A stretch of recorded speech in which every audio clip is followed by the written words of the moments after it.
Bom dia, segundo ano. Então, galera, hoje nós vamos começar a falar aí sobre economia mundial, dando início aí aos nossos assuntos do segundo bimestre. E aí, para começar a falar sobre economia, é imprescindível que nós possamos falar sobre as técnicas. Quem tiver aí com o livro pode consultar na página 3, né? O capítulo ele já é iniciado com a seguinte citação de um geógrafo brasileiro, né, chamado Milton Santos. Eu já tinha em outras ocasiões comentado com vocês em sala. O Milton Santos ele fala o seguinte: segundo o geógrafo Milton Santos, o espaço geográfico resulta da atuação do homem com suas técnicas desenvolvidas ao longo da história sobre o meio natural. Portanto, o espaço geográfico reflete a evolução da sociedade, que deixou marcas visíveis sobre a natureza, como estradas, cidades, edifícios, aterros, pontes, etc. Então, o Milton Santos, ele, para falar de economia, para falar de cidade, que era o foco principal do estudo dele, ele sempre fez questão de falar das técnicas. E aí ele vai citar desde as técnicas primordiais da história humana, né, desde as técnicas mais básicas, até as técnicas atuais, que é o meio técnico, científico e informacional, que iremos falar mais à frente.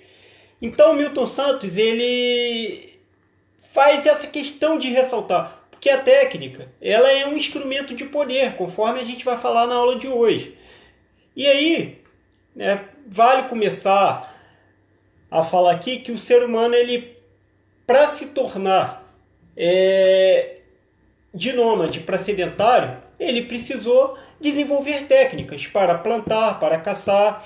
E se a gente for mais à frente, vamos ver que em determinado momento as técnicas elas ganham importância durante o período feudal.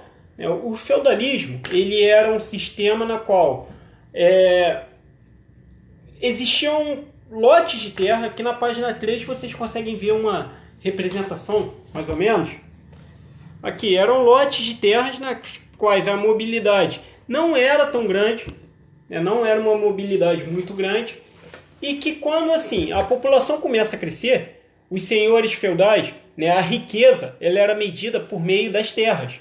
Então assim, a partir do momento que o ser humano começa a desenvolver técnicas, começa a surgir também a acumulação de riqueza, e por meio dessa acumulação de riqueza, né, por meio desse crescimento de riqueza, começam a ocorrer conflitos. Durante o feudalismo não foi muito notado, porque a mobilidade era menor.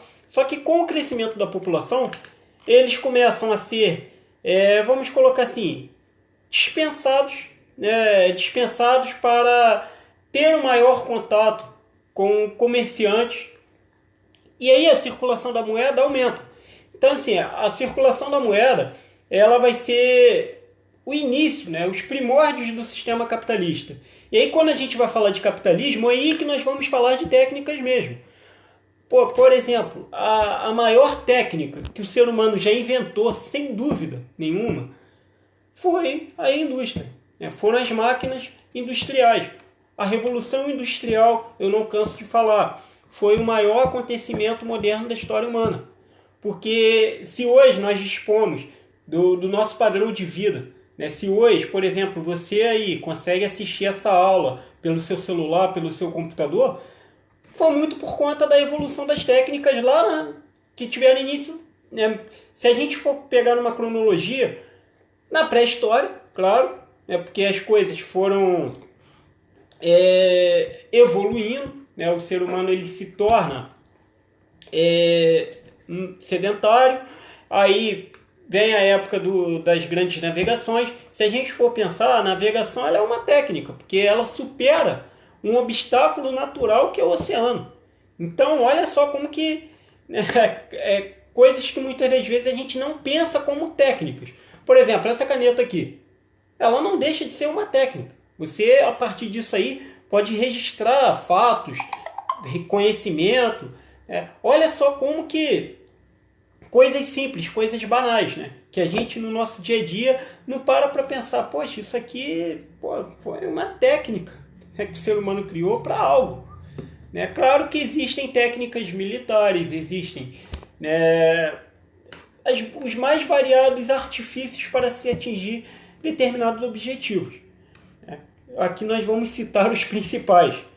Então, vocês podem marcar aí, com a evolução das técnicas, isso aí é o terceiro parágrafo da página 3. Com a evolução das técnicas, de instrumentos, equipamentos e máquinas, surgiram formas de acumulação de riqueza, desde terra até metais preciosos e mercadorias, que propiciaram o aparecimento das sociedades mais complexas, baseadas em relações político-econômicas, que colocavam em jogo inúmeros interesses e, portanto, geravam grandes choques, guerras e confrontos claramente deflagrados por questões econômicas passaram a ser comuns. Então, a partir do momento que começa a envolver um interesse econômico, vai existir conflito. Se vocês pararem para pensar, a própria disputa por recursos naturais, quando o ser humano se torna nômade, se torna sedentário, quer dizer, é um interesse que não deixa de ser, assim, as relações comerciais ainda não eram estabelecidas, mas era um controle do espaço. E até hoje o controle do espaço ele é visível. É claro que as guerras elas não são tão comuns, embora nós possamos ter conflitos de ordem interna nos países, conflitos políticos, mas antigamente, se a gente for ver aí como começou a Primeira e a Segunda Guerra Mundial, muitas das vezes os motivos eram bem mais simples do que motivos que nós vemos hoje. Hoje em dia, até com a evolução dos armamentos, a evolução da capacidade bélica dos países, isso causou uma reflexão também. A Guerra Fria ela foi muito importante nisso. O capítulo até fala da Guerra Fria também, mas quando acontecem os ataques nucleares em Hiroshima e Nagasaki, a humanidade passa a refletir também sobre o perigo do uso desses armamentos. Então, olha só, a capacidade de autodestruição também aumenta com a evolução das técnicas. Então, aqui embaixo, eu não sei se vocês conseguem visualizar aí, mas eu marquei aqui também, aos que puderem, esse trecho aqui. O poder sobre a terra representou o principal fator de diferenciação entre os membros da sociedade europeia. A natureza e o território contribuíam, assim, para o estabelecimento de um poder exercido pelo dono da terra, o senhor.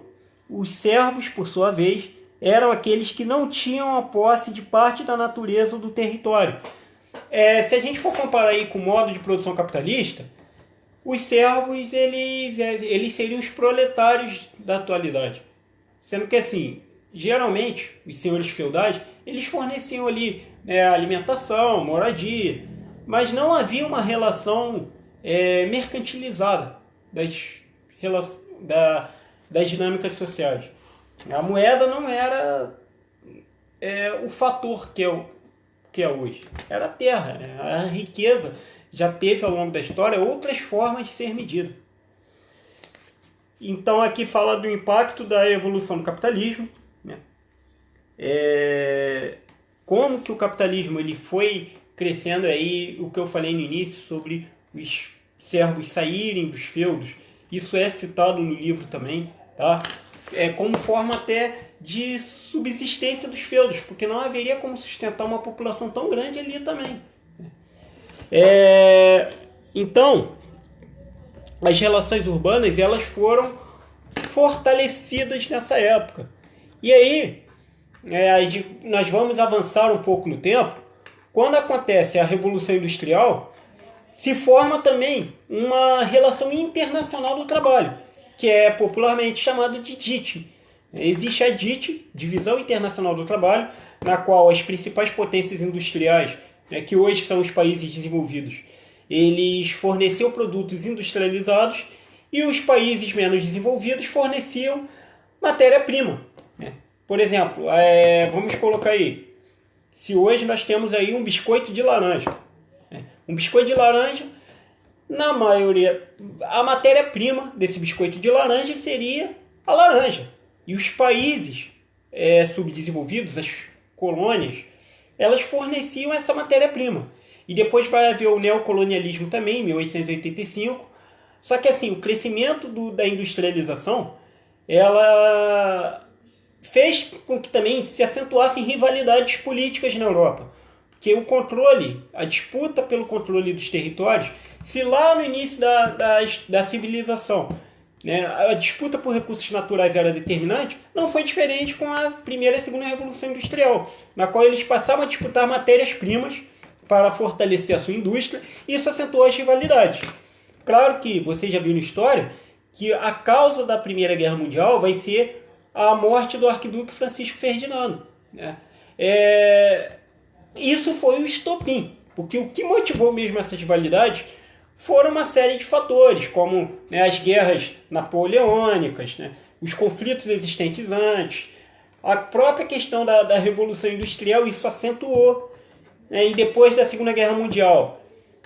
A Alemanha, quer dizer, já ia avançando para a Segunda Guerra Mundial sem falar, mas a Alemanha ela sofreu uma série de sanções econômicas no final da Primeira Guerra, e isso motivou um sentimento de nacionalismo, que vai provocar a ascensão do que nós conhecemos como nazismo. O Adolf Hitler, quando ele chega ao poder em 1933, ele toma para si essa bandeira aí do revanchismo, e vai tentar anexar outros países da Europa, né, o que vai causar aí a Segunda Guerra Mundial. Depois da Segunda Guerra Mundial, né, com a derrota do eixo, Estados Unidos e União Soviética passam a disputar o controle do território. E assim, a União Soviética ela investiu muito no aparato bélico. Os Estados Unidos eles apostaram no crescimento industrial, as suas multinacionais cresceram muito. E assim, alguns países aliados dos Estados Unidos, como o Japão, como os tigres asiáticos, também experimentaram desse crescimento, porque receberam muitos capitais externos. Então assim, uma das maiores causas, né, uma das maiores quedas da União Soviética foi na questão econômica, porque a indústria ficou estagnada, os planos quinquenais não deram conta de seguir o ritmo da economia mundial. Isso aí gerou uma crise política. O que vocês devem ter sempre em mente, que uma crise econômica hoje em dia ela é capaz de derrubar um governo. Antigamente, os governantes utilizavam de guerras, inclusive o Iraque, né, em 1991, ele vai iniciar a Guerra do Golfo, porque após... e aí é outro aspecto importante, porque em 1979, eu começo a falar de um fato, acabo querendo fazer a cronologia dele tudo. Em 1979, o Irã ele tem a Revolução Islâmica, né, ele passa a adotar um regime teocrático, e assim, Estados Unidos e União Soviética, claro, eles começaram a temer por isso, porque como vocês sabem, né, vocês provavelmente ouviram falar, aqueles países do Oriente Médio eles são grandes produtores de petróleo. Então os países membros da OPEP reivindicavam um maior controle sobre sua produção, que elevaria os preços. E aí, por uma razão econômica, tanto a União Soviética invade o Afeganistão, quanto os Estados Unidos invadem estimulam aí uma guerra Irã-Iraque. Essa guerra ela vai causar um colapso econômico nos dois países, né? E lá no final dessa guerra, para não perder o poder, para a população não derrubá-lo, o Saddam Hussein ele origina aí, né? Ele provoca a Guerra do Golfo como forma de criar um inimigo em comum. E aí, claro, gera a interferência dos países da ONU, os Estados Unidos invadem aquela região para expulsar as tropas iraquianas do Kuwait, e isso vai gerar uma série de consequências, inclusive de ordem política, né? Principalmente política, porque grupos extremistas como a Al-Qaeda passam a contestar a influência dos Estados Unidos no Oriente Médio, a intromissão americana, e isso vai gerar aí vai fazer com que esses grupos passem a avisar os Estados Unidos como alvo em potencial. E aí acontece lá no dia 11 de setembro de 2001 os atentados. Eu falei da União Soviética, eu não citei aí o socialismo. O socialismo ele era um conjunto de ideias na qual visava a coletivização dos meios de produção, né? O principal idealizador aí Karl Marx, né, do socialismo científico. A União Soviética era adepta desse sistema, então a Guerra Fria ela vai marcar o confronto entre duas ideologias distintas, o capitalismo e o socialismo. Até hoje, né, vocês conseguem ver aí, né, a polarização que é esse debate, isso vem se acentuando no Brasil nos últimos anos, Só que era uma disputa muito pertinente à Guerra Fria, entre duas ideologias, dois sistemas políticos diferentes. E aí as consequências vão ser vistas por décadas e décadas. Eu fui parar aí na questão dos atentados, dos grupos terroristas. E claro, um atentado terrorista ele é capaz de mexer com a economia global. Os fatos hoje, galera, não tem como separar os acontecimentos da economia para ver assim o ponto que foi atingido com a globalização. Por exemplo, essa crise aí, essa pandemia da Covid-19, é um novo coronavírus. Isso está impactando diretamente todas as economias globais e a projeção é de uma recessão após esse período. Né? Por quê? Porque o comércio não está funcionando, né? Algumas indústrias estão paradas pelo mundo, e isso aí gera uma crise de fornecimento e, claro, vai impactar assim, algumas perdas de empregos. Isso é inevitável em todo mundo. Então, os fatos hoje, sejam eles políticos ou não, criam uma consequência econômica. E, claro, né, os fatos, por mais que seja uma pandemia mundial, isso pode gerar uma repercussão política. Vocês já devem ter visto aí que os Estados Unidos estão mandando uma indireta para a China, né, os chineses respondem, outros países se posicionam a favor ou contra medidas mais rígidas, e aí tem a OMS, né, Organização Mundial de Saúde, no meio. Então, tudo está interligado. A gente vai falar de economia, né? Aconteceu de vocês estarem estudando esse módulo aí, né? Que é sempre destinado ao segundo bimestre no segundo ano. Durante o momento em que isso vai ser colocado muito em debate, e aí na próxima aula nós vamos estar destrinchando, tá? Esse aí é o módulo G5, peço que vocês façam os exercícios que forem solicitados e tirem as dúvidas. Valeu, galera? Fiquem na paz aí, se cuidem. Valeu? Um abraço aí.